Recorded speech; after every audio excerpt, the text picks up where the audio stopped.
This is the Millau Viaduct, the tallest bridge in the world. Its highest tower stretches a staggering 343 meters. So high, the bridge glides above the clouds. But this is a megastructure they said couldn't be built. When I've shown first the drawing of this bridge, they really thought I was crazy. The team attempting to build this amazing freeway in the sky had to survive landslides, fight winds gusting at 130 kilometers an hour, and weather massive storms as the bridge simply hung in the balance. It's a bridge that pushes the boundaries of engineering to the limits, and then beyond.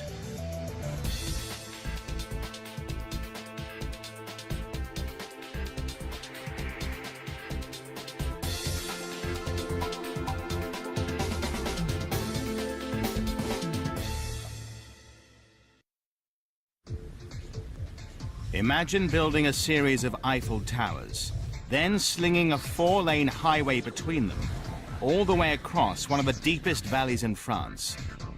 Impossible though it sounds, that pretty much describes the building of the Millau Viaduct. From the start, the construction team faced 3 daunting challenges. 1. Build the tallest bridge piers in the world. 2. Put a 36,000-ton freeway on top of them. And 3. Erect 7 steel pylons, each weighing 700 tons. And what's more, they had to do this hundreds of meters above solid ground. So high that if you were on top of the Eiffel Tower, you'd still be looking up at this awesome bridge.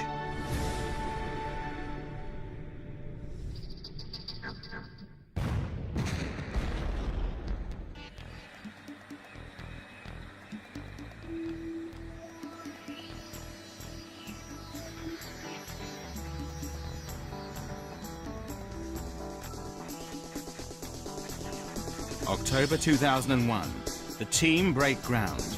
They're required to build a bridge that'll last for 120 years. And to win the contract, the teams promised to build it in record time, less than 4 years. By comparison, the world's longest suspension bridge, the Akashi Kaikyo in Japan, took a full 10 years to build.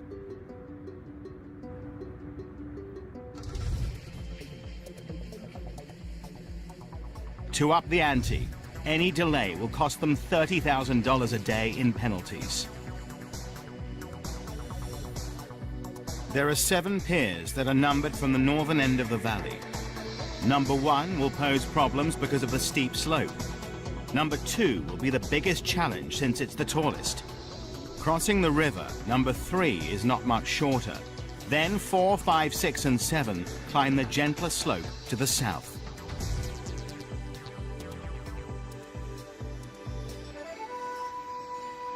To begin, the team had to bury the foundations deep in the bedrock in order to support the enormous weight the bridge will place on them.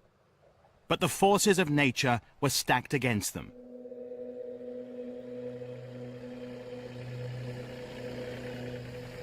Geologists have warned of the risks posed by the region's fractured limestone. The rock is full of cavities that are essential to the local cheese economy. These cave systems, close to Millau, are home to a unique bacteria responsible for the blue mold in the world-famous Roquefort cheese. But what's perfect for cheese could be disastrous for a megastructure. The geologist's diagnosis spelt one thing: landslides. This kind of catastrophe could jeopardize the entire project. Despite the warnings, building went ahead as planned.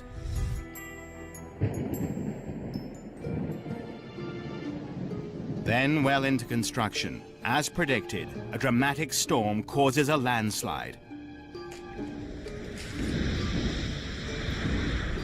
4,000 cubic meters of rock collapse around Pier 1. Fortunately, the fallen rock doesn't damage the pier, but the warning is clear. They're forced to divert precious manpower and equipment to stabilize the slope and prevent a repeat collapse. So if the area is prone to landslides, why did they build the world's tallest bridge here in the first place? The answer is simple. In the 1980s, France built a freeway linking Paris directly with Spain. This major artery headed south across the French countryside, while from the Mediterranean, the freeway headed north, until they both hit one of the deepest valleys in France and stopped dead.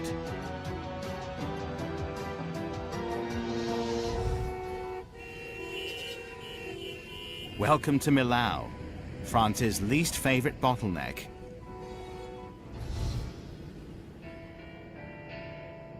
The town of Millau is in the mountainous region of the Massif Central, one of the most tranquil parts of France.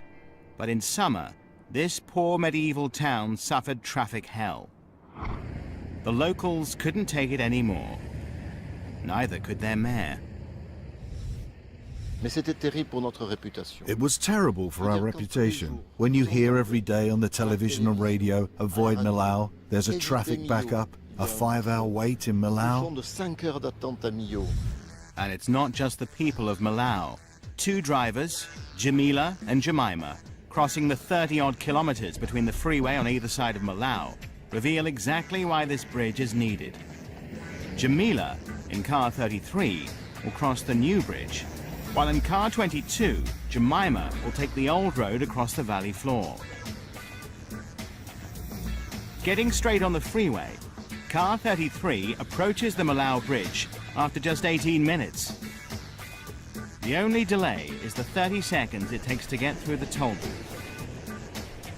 Then driving at 100 kilometers an hour over the spectacular bridge, she takes just 32 minutes to get to the other side. Car 22, meanwhile, is just beginning the crawl through the medieval streets of Millau.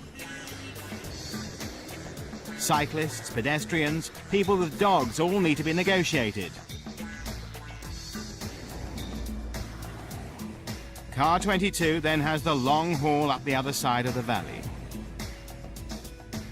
The final timing is a staggering 1 hour and 35 minutes.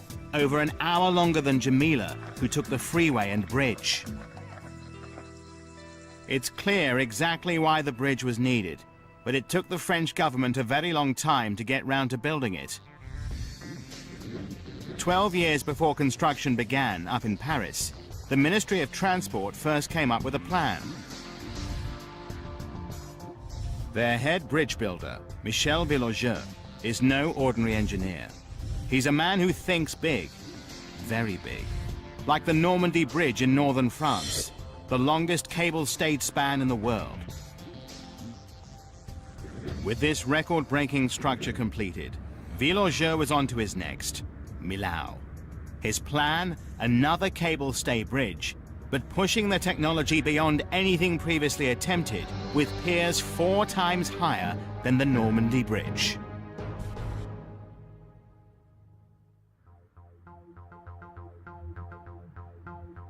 The Millau Bridge would not only be the world's tallest, it would be unlike any bridge ever constructed. When I've shown first the drawing of this bridge to the convenient authorities, they really thought I was crazy. Virlogeux's Normandy Bridge has 2 sets of cables supporting the deck. But he wanted to up the stakes for Millau by losing 1 row of cables, so the remaining line would be forced to do twice the work. More dramatically, the 2.5-kilometer Millau Bridge, instead of having a single main span, needed a whole series of piers to support it across the valley. No bridge builders had ever attempted a multiple-span, single-line cable-stay bridge on this scale before.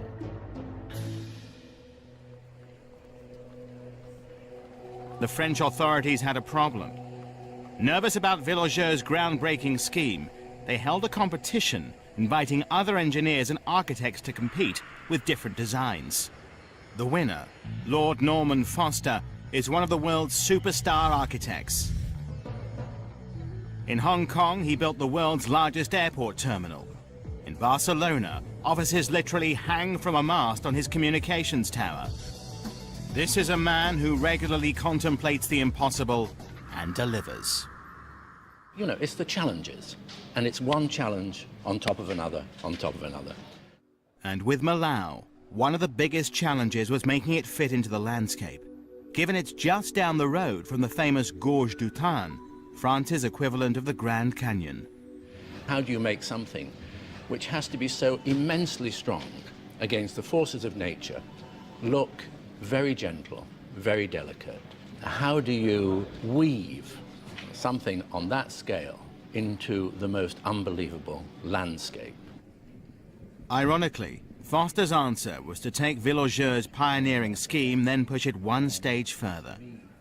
He turned an elegant piece of engineering into a delicate work of art by boldly cutting out 2 of the 9 original piers and seriously slimming down the remaining piers and road deck. Foster wanted the bridge to appear as delicate as a butterfly, but this butterfly has to support the weight of 5 Eiffel Towers in gale-force winds hundreds of meters above the River Tarn. Getting the design wrong would be a disaster. Then, with Millau still on the drawing board, Foster's record as a bridge builder suffered a major setback.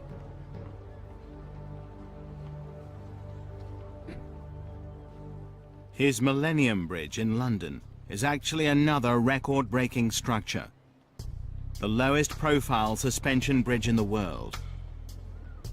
But when this footbridge opened to the public in June 2000, it was a public relations disaster. Crowds walking over it set up a resonant frequency, and the bridge began to sway. As people adjusted their step to the small initial wobble, the effect was magnified.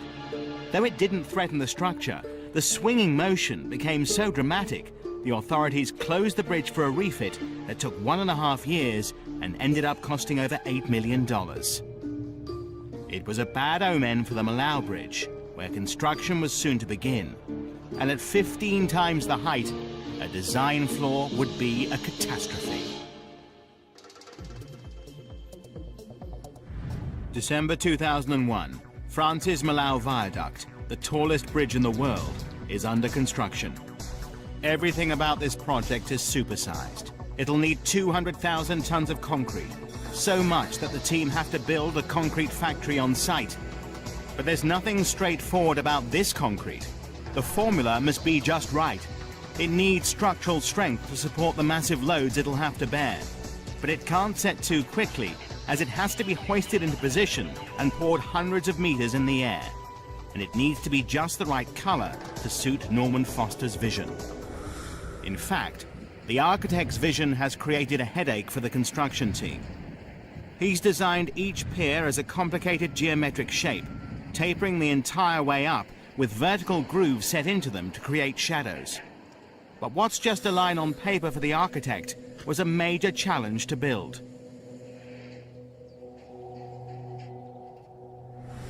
The enormous piers are built step by step by pouring concrete into a temporary mold. To give the required strength, the molds are filled with a frame of steel reinforcing bars. In total, 16,000 tons of these steel bars are hoisted into place and secured. Laid end to end, they'd stretch the 4,000 kilometers from Millau all the way to Central Africa.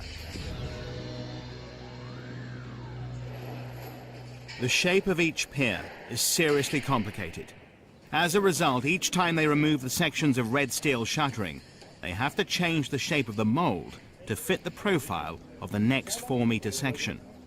Manhandling these steel panels, weighing up to 15 tons apiece, is no picnic. And with the combined height of the 7 piers totaling well over 1 kilometer, they have to change the shape of the mold over 250 times. Every 3 days, each team on each pier went through this whole cycle. Then they repeated the process. But it was a race against time, with a permanent threat of delay. Keeping the entire build on time and to budget was the daunting responsibility of one man, Jean-Pierre Martin. If instead of 3 days we took 4, imagine that multiplied by the number of castings. We'd end up with a 3 or 6 month delay. With a penalty of nearly $1 million a month, this isn't something Martin wanted to contemplate. And this schedule wasn't his only headache. You have to be pinpoint accurate when you're building the tallest bridge piers in the world. Get it wrong, and the bridge simply won't fit together. Just 10 centimeters out, about a hand's width on each 4-meter section, and the tallest pier could be 6 meters off at the top, the width of a jumbo jet fuselage.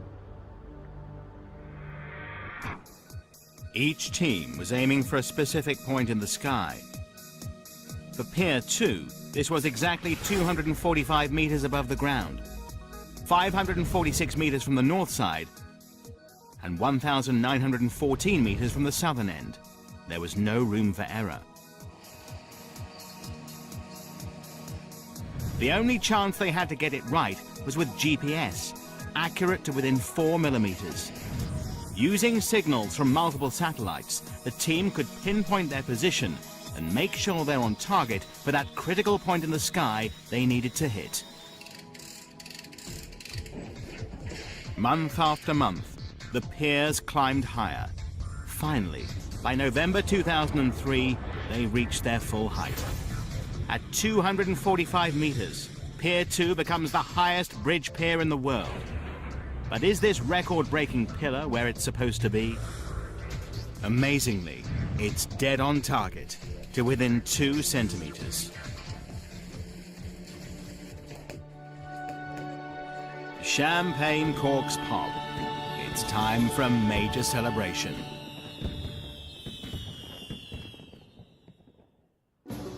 Against all the odds, they were 1 month ahead of schedule, but the team couldn't afford to relax. The next stage of the project would be the most difficult part of the build.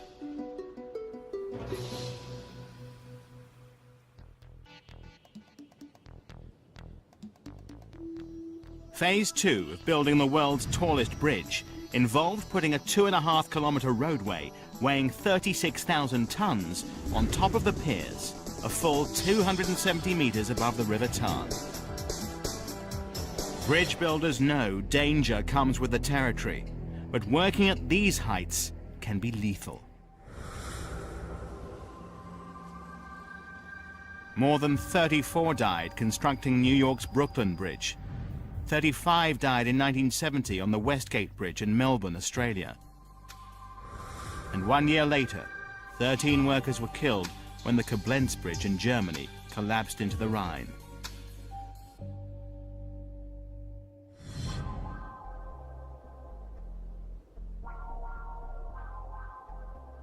With these fatalities in mind, the team decided to fabricate the entire road deck on the safety of solid ground.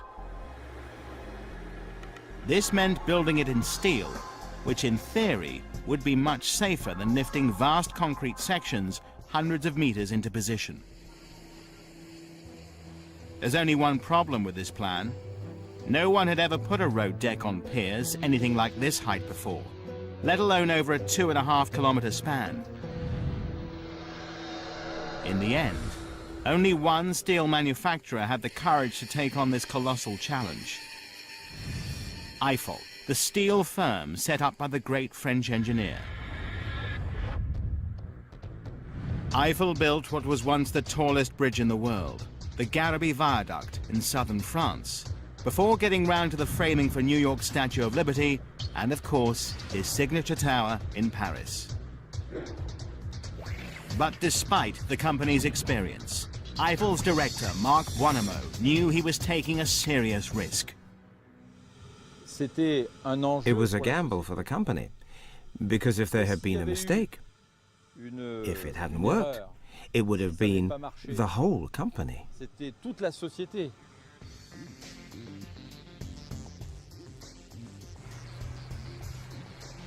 They fabricated the massive sections that would make up the road deck in the company's steel factories. This immense jigsaw puzzle involved manufacturing 2,200 separate sections, weighing up to 90 tons, and some of them 22 meters long.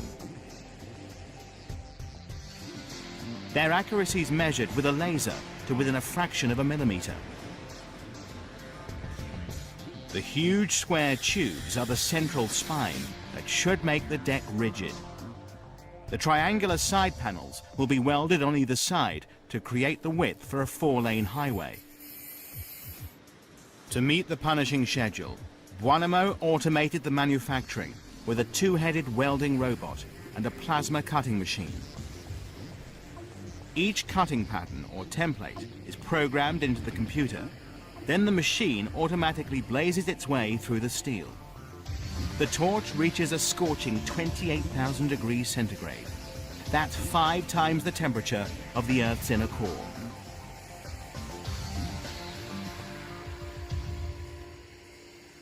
But cutting and welding was the easy part. The hard part was getting these monster sections the hundreds of kilometers from the factories to Millau. The routes had to be planned with precision to avoid major damage. The police coordinated safety and clearances. Even with that level of preparation, some obstacles felt as if they're cutting it just too close for comfort. And this was no one-off event. To build the viaduct took over 2,000 of these extraordinary road convoys.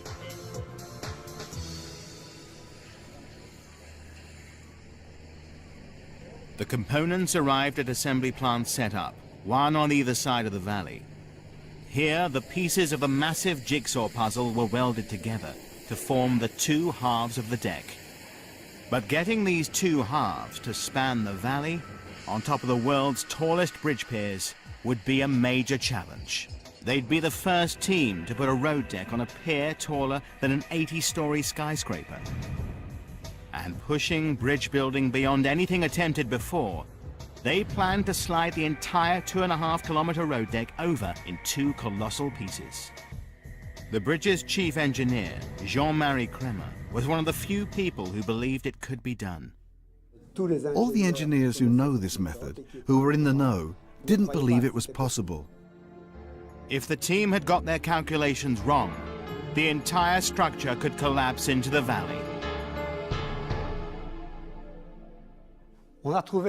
We found a solution for the construction, which was to launch the bridge from the 2 sides. One part on the Larzac Plateau, one on the Rouge Plateau.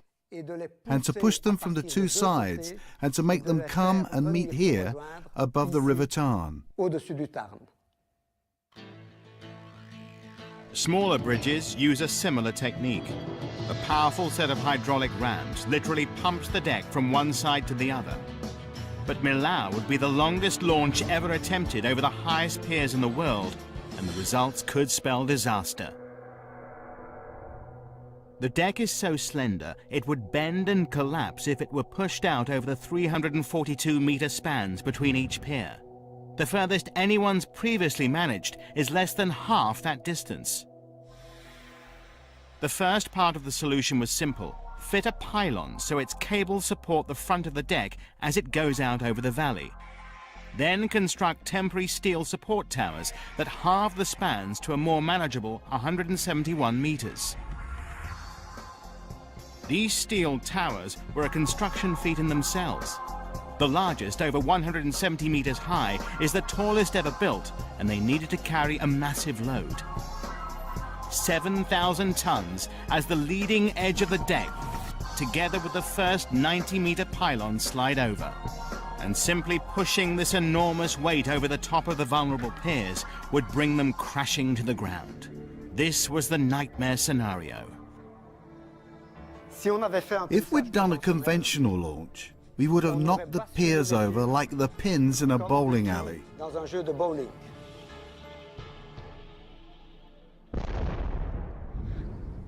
Someone needed to reinvent the way this type of bridge is built.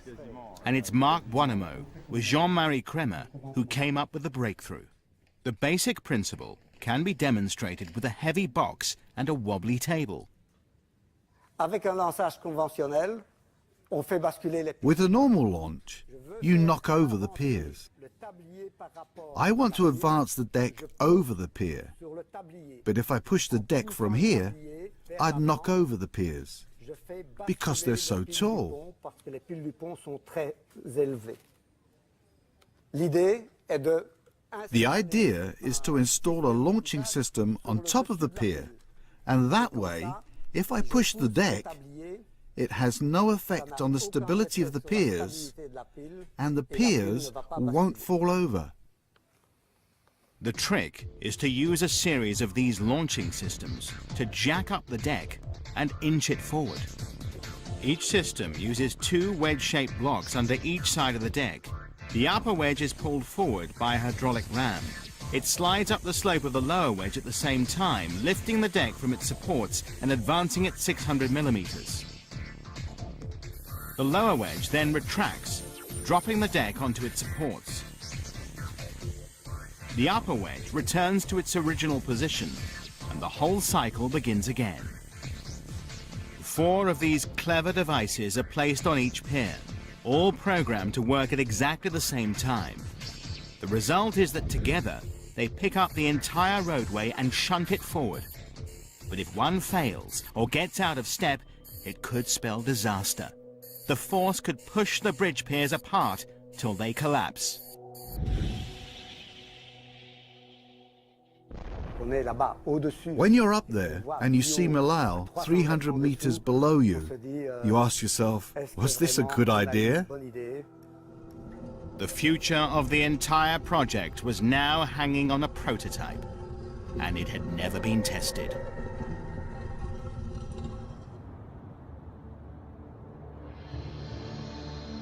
It's the morning of February 26, 2003.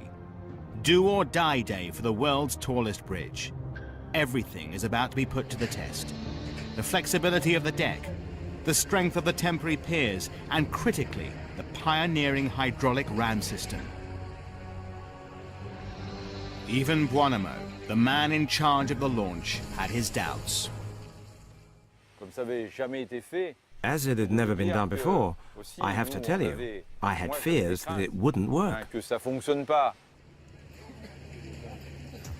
The pumps kick in, the pistons start to push, and the deck begins its huge journey across the valley.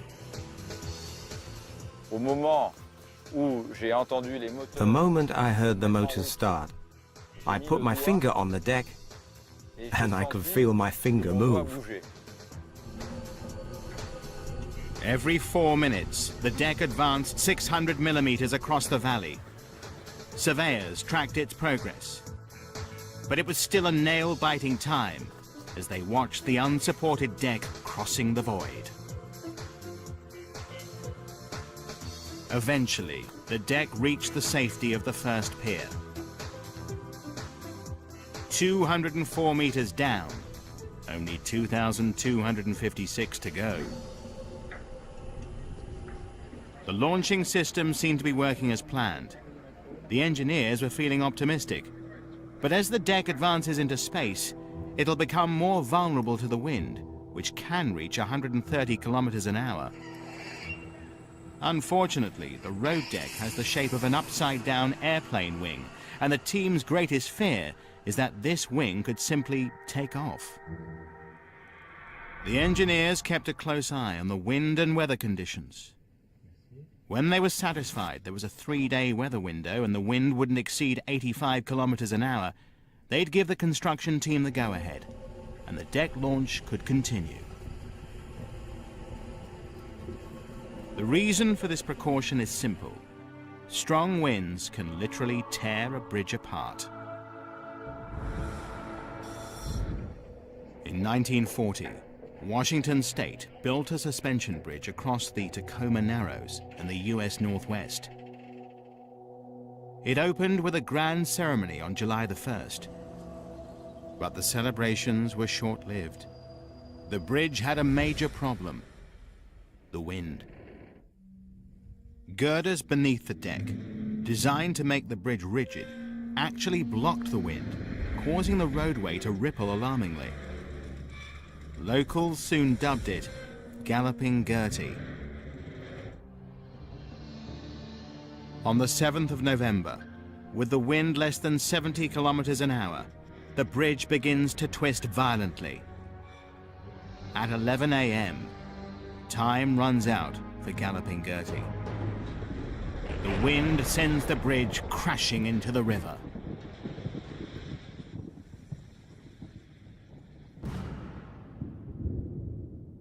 Wind tunnel testing is now standard procedure as a direct result of Galloping Gertie. For the Millau Bridge, they analyzed the wind in the Tarn Valley over 18 months, then recreated those conditions in the wind tunnel. Wind engineer Olivier Flamand was shocked by the results. The average wind speed was relatively low, but because there's such strong turbulence, it created very fast peak winds. The rugged terrain creates serious turbulence at the height of the road deck. Winds peak at 130 kilometers per hour. That's hurricane force. They tested every aspect of the bridge to analyze the risks: piers, pylons, and critically the deck.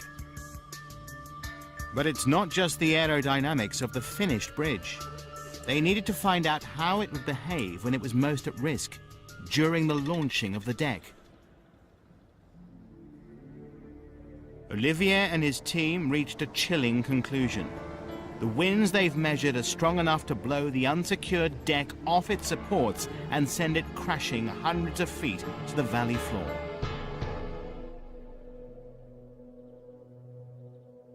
And then the nightmare began.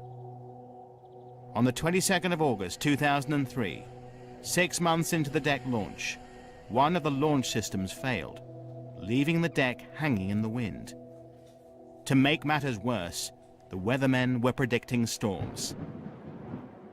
So far, these massive pumping machines had worked perfectly. But the fact is they were prototypes, and due to the frantic schedule, they'd never been tested. The problem was that the non-stick Teflon between the sliding surfaces had ripped, and the friction generated was too much for the hydraulic rams to push against. Unfortunately, no one had planned on replacing parts of this monster machine mid-launch on the top of a massive concrete pillar. This was very bad news for the man who staked his reputation on this system. It was maximum stress, like poison in your mouth. You don't forget that. Re-examining their calculations, they realized the cause of the problem. They'd underestimated the forces between sliding surfaces, but they wouldn't be able to repair it without the necessary spare parts. The clock was ticking, and Marc Boineau needed a solution fast. When Apollo 13 came back with that incident, the NASA engineers requested they did the inventory of everything there was on board to know how to fix it. The Millau team did an inventory. They realized that the other launching machines, not yet being used, could be stripped to provide the new Teflon surfaces they needed. Working all through the night, the team extended the access platform. This allowed them to take out the 5-meter-long, 2-ton steel wedges, replace the Teflon, and reassemble the launching machine. By 8 a.m. the next morning, it was ready to resume the launch. The rest of the week, the predicted storms arrived, and another set of launching machines wore out. So when the deck finally made it to the safety of the next pier, the team breathed a major sigh of relief. You don't forget that. I won't forget that for 4 hours I was really scared. The two decks continued their journey across the valley. Day after day, week after week for a full 14 months, they approached each other, millimeter by millimeter. By May 2004, they'd reached a critical phase. From the northern end, the shorter deck had traveled 717 meters into space to reach its final resting place. From the south, the longer deck extended over 1.5 kilometers. only the section over the river, the one point where it was impossible to erect a temporary pier, divided them. But would they meet as planned? If they've got their calculations wrong, they'll have built the biggest white elephant in Europe. Even the man behind the whole project had his doubts. I was not convinced at all that the two parts of the deck could meet exactly with a perfect geometry. The odds were against them. Calculating such a feat so precisely is a Herculean task. Firstly, the two starting points on the northern and southern slopes of the valley are at different heights. Secondly, the bridge has a subtle curve to it. As a result, each steel panel which makes up the road deck had to be cut and welded with extreme precision. It would be an engineering triumph if they got these two sloping curved decks to meet as required. The team checked the weather reports. With the wind inside safety limits, they gave the go-ahead for the final push. The rams began to drive the deck's leading edge off the safety of Pier 3 towards its destination. At this point, a total of 21 launching systems needed to move at exactly the same moment to avoid disaster. If anything were to go wrong now, the man responsible would be Mark Buonamo. Everyone asked me, how can you be sure that it will go straight? So to be sure that they were going to the right place, I had a GPS put on the front, so I could see the gap between the theoretical and the real position. Over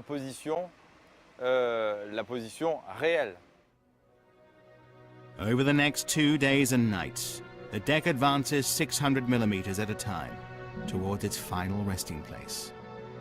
The world's media are watching the critical meeting of the decks. And to add to the pressure, the French Prime Minister is due to drop in to celebrate the event.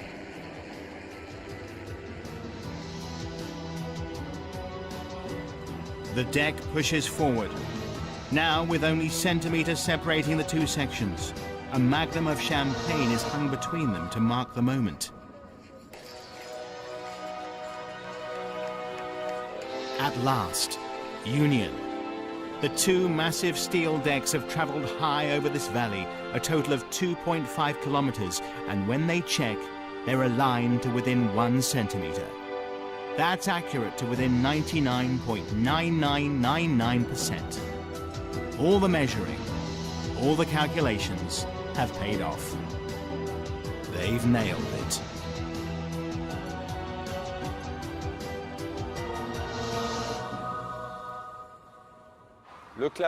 The meeting of the decks was a special moment. News reports traveled round the world, and in Salzburg, Austria, they reached Felix Baumgartner, aka Felix the Conqueror.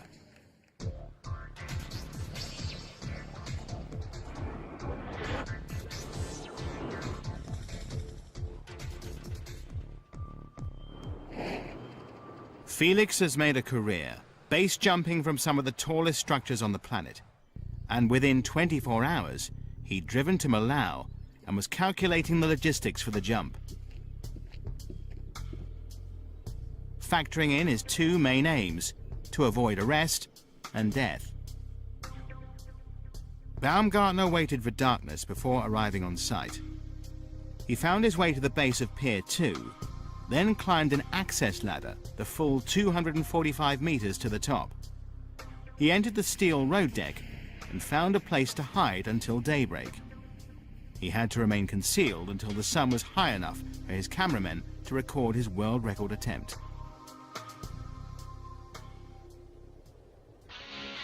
At 7 a.m. the following morning, Felix the Conqueror emerged. He took a cool backward flip off the tallest bridge in the world and entered the record books.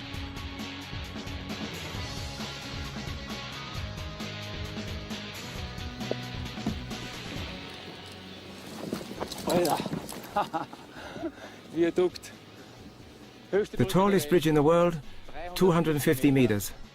I did it. And having evaded death, he made sure he's not caught by the police.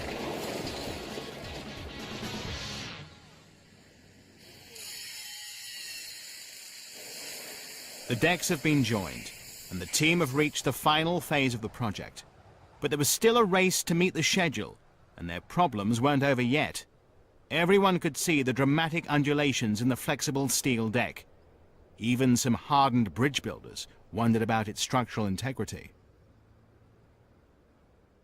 It was a huge surprise for everyone. All the engineers said, we knew steel was flexible, but not that flexible. The team were relying on the pylons and cables to pull the deck straight. Each massive pylon is 90 meters high and weighs 700 tons, the equivalent of 85 London buses. Placing them in position on the slender deck, high above the valley floor, would go beyond anything ever attempted. Once again, Marc Buonamo had a plan. You know, the first people to make vertical pylons were the Egyptians. Buonamo adapted a technique used in ancient Egypt to erect obelisks in the sands. On top of the road deck, the team put up two enormous steel towers, both of them secured by cables and equipped with a hydraulic system capable of raising 1,000 tons. The 700-ton pylon is then lifted by the hydraulics. As it rises, it pivots little by little until it's vertical. It's then lowered safely onto its anchorage point. Buonamo's 4,000-year-old technique worked to perfection.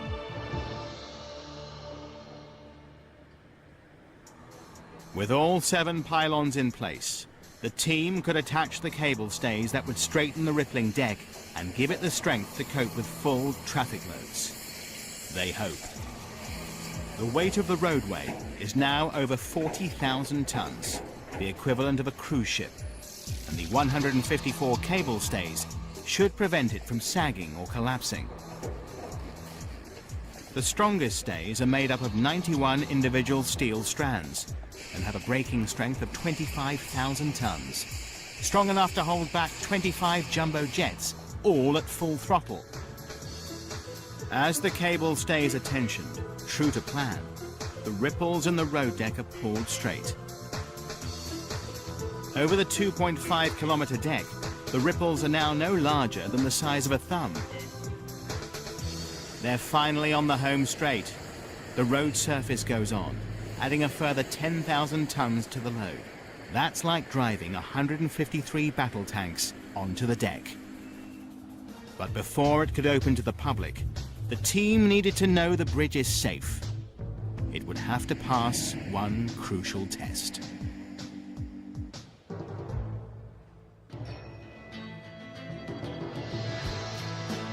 After 3 years, the construction team building France's Millau Viaduct, the world's tallest bridge, are about to find out if they got their calculations right.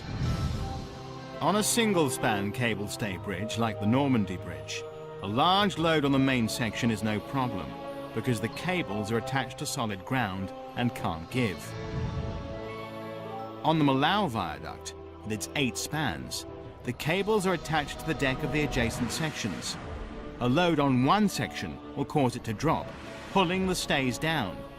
As the pylons lean in, the matching stays are pulled upwards, lifting the neighboring decks and causing a dangerous rippling effect. It's right now the team put their bridge to the test. These 28 trucks have a combined weight of over 900 tons. They are now positioned in the critical point, mid-span. The engineers hold their breath. Measurements are taken. The span bends just 26 centimeters.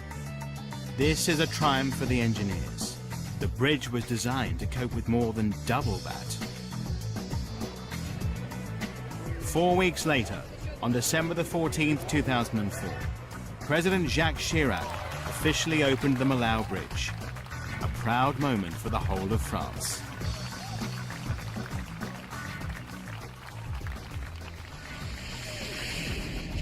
Just over 3 years of construction have produced the tallest bridge in the world, designed to last at least 120 years.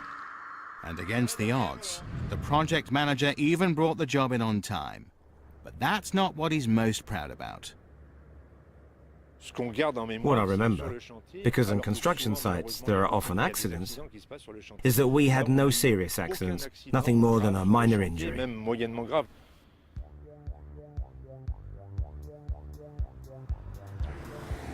As soon as it opened to the public, the bridge was an instant success. But the real test isn't till its first summer, and the French all take their annual vacation. No one ever expected anything like this. Numbers peaked at more than 50,000 vehicles a day.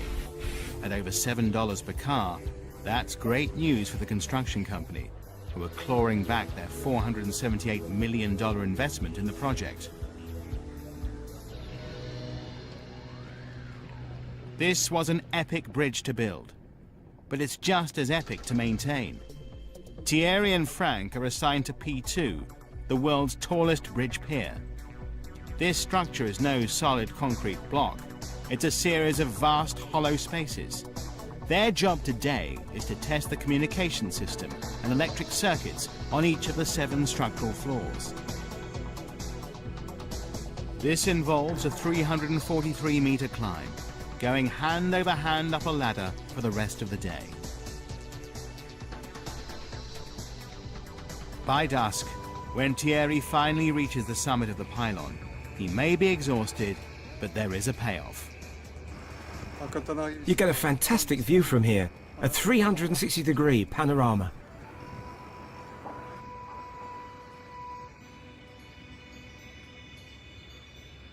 The tallest bridge in the world has become an icon. But this is creating problems no one had ever imagined. Locals have been taking over the bridge as a platform to get media attention for their causes. This crowd was hoping that driving sheep over this freeway in the sky would help them get more farming subsidies.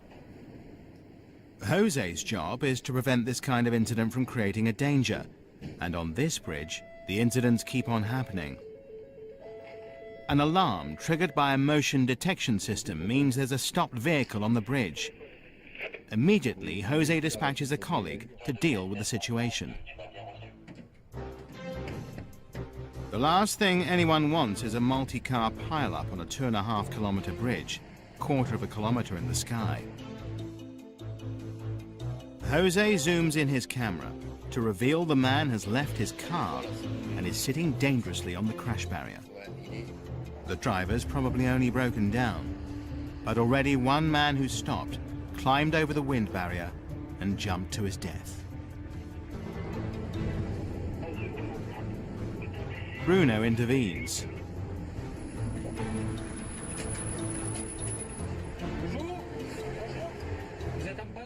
Thankfully, it's no more than an irresponsible photographer who's sent on his way. You could say the Millau Bridge is a victim of its own success. It's definitely become a major tourist destination. 700,000 visitors in the first 9 months. Fortunately, most of them wait till they're off the bridge to take their photos. It's magnificent. I came 600 kilometers today to see the Millau Viaduct. There's only one thing to say. It's extraordinary. They're drawn because it's a world-beating structure, but also because it's incredibly beautiful, delicate, and minimal. Not what you'd expect from a structure that's nearly a third taller than any other bridge on the planet. And architect Lord Norman Foster's achieved his aim to give the driver the sensation of soaring. As you leave these plateaus, you do fly.